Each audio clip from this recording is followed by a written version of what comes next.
உடம்பு மண்ணில் புதைகிற வரையில் உடன் வரக்கூடுமோ?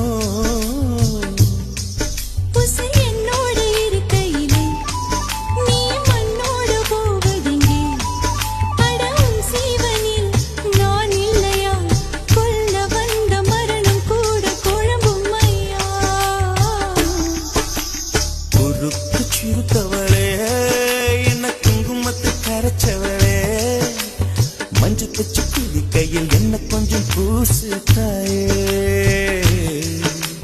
கொலுசுக்கு மணியாக என்ன கொஞ்சம் மாத்து தாயே.